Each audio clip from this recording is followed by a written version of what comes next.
Bago ko.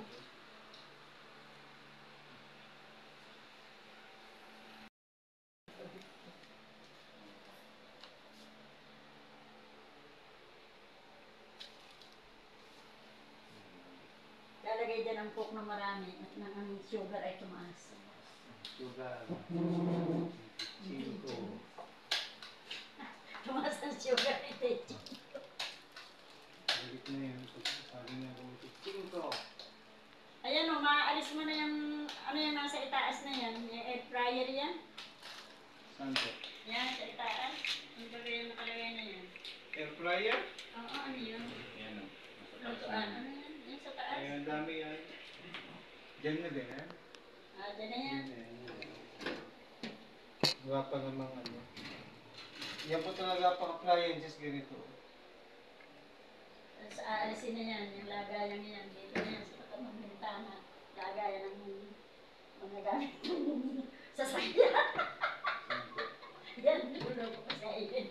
Ayun, ilalabas na yan. Dito na lalagay sa may bintana. Lagayan ng ano sa sasakyan. Sakyan. Mga anik-anik ng sakyan.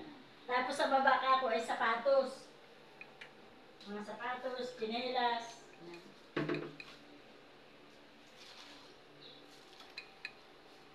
Yeah.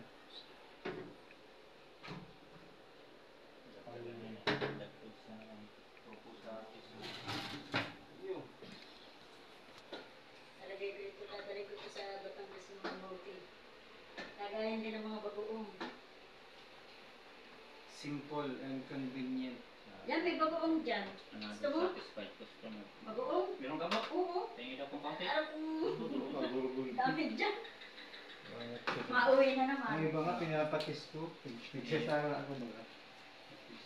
Ayaw nga na ni Mrs. pag ito parang nag-ano na eh. Pugpug na? Iba na ang kulay. Ay, yun kaya ang masarap. Ayaw pag sabi ni sira na yan. Nasaan na pinigyan? Dito po sa ilalim, ha? Ano, saan? Nandyan pa rin? Wala pa inilabas na, nagagawa. Ay, ito pala. Bago ay, hindi pa naman.